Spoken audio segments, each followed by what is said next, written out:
ফরিদপুরে। আমি ফরিদপুরের মেয়ে। আমি একজন ভালো মনের মানুষ খোঁজার জন্য এখানে আসছি। আমি অনেকদিন প্রবাসে ছিলাম, প্রবাস থেকে এখানে আসছি। তো প্রবাসে যাওয়ার একটা ছোট্ট একটা কারণ আছে। আমার আর্থিক সমস্যার কারণে, আমার ফ্যামিলিগত প্রবলেমের কারণে আমি প্রবাসে গিয়েছিলাম। তো ওখানে যাওয়ার পরে আমার সাথে একটা দুর্ঘটনা ঘটে। যে দালালের মাধ্যমে আমি ওখানে প্রবাসে গিয়েছিলাম, সেই দালালটা ভালো ছিল না। উনি আমার কাছ থেকে টাকা নিয়েছে, টিকিটের টাকা, পাসপোর্টের টাকা, সব প্রসেসিংয়ের টাকা উনি আমার কাছ থেকে নিয়েছিল। তারপরে আমি ওখানে নিয়ে উনি আমাকে এক দালালের কাছে বিক্রি করে দেয়। সেই দালাল আবার আরেক দালালের কাছে দেয়, সেই দালাল আবার আরেক দালালের কাছে দেয়।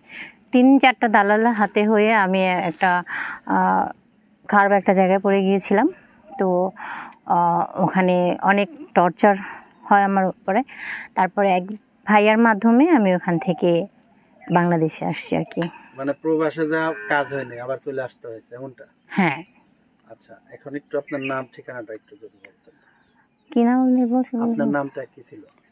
আমার নাম সাথী। আপনার নাম সাথী। আচ্ছা, দেশের বাড়ি কোথায়? দেশের বাড়ি ফরিদপুর। ফরিদপুর।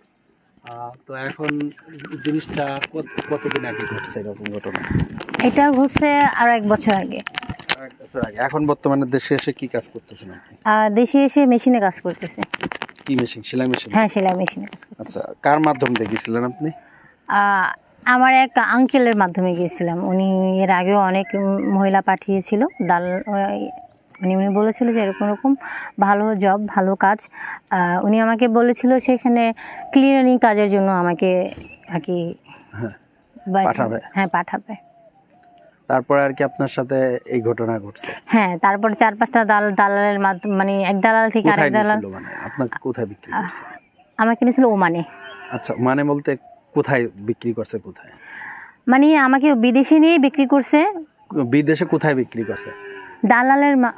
দালালের মাধ্যমে। 4-5টা দালাল হয়ে। হ্যাঁ, বিদেশ গিয়ে আপনাকে কোথায় বিক্রি করছে? একটা খারাপ জায়গায় আর কি। মানে কি মেয়েদের বাজারে? হ্যাঁ হ্যাঁ, মেয়েদের বাজারে বেচা কিনা হয় যেখানে। হ্যাঁ হ্যাঁ। তো ওখানে কি বিক্রি হয়েছিলেন? হ্যাঁ, ওখানে আমাকে রেখে আসছিল। কতদিন ছিলেন ওখানে? ওখানে 6 মাস ছিলাম। এখন আপনি কি চাচ্ছেন? এখন চাচ্ছি যে আমার অতীতটা ভুলে যেয়ে যে আমাকে ভালোবাসবে, যে আমাকে বিয়ে করবে, তাকে আমি আর কি যেন ভালো একটা মনের মানুষ পাই, যে আমাকে অতীতটাকে আমাকে ভুলিয়ে দেবে এবং আমার অতীতটা জেনে আমাকে ভালোবাসবে, এরকম একটা মানুষের জন্য আমি আসছি। আচ্ছা, আপনার কয় ভাই বোন? আমরা কোনো ভাই নেই, 2টা বোন আমরা। আমি বড়, আমার ছোট একটা বোন। বাবা কি করতেন? বাবা একটা কোম্পানিতে জব করতেন, প্রাইভেট কোম্পানি। যদি আপনার সাথে কেউ যোগাযোগ করে, কিভাবে যোগাযোগ করবে? এই ভিডিওর নিচে আমার নাম্বার দেওয়া আছে। ওই নাম্বারে আমার হোয়াটসঅ্যাপ ইমো 2টাই খোলা আছে, নক করলেই হবে। আচ্ছা, আমরা তো অনুষ্ঠানের শেষের দিকে, দর্শকদের কিছু বলার আছে? বলার আছে যে ভালো মনের মানুষ যদি থেকে থাকেন, যদি ভালো মনের মানুষ হন, তাহলে আমাকে নক দিবেন। ঠিক আছে।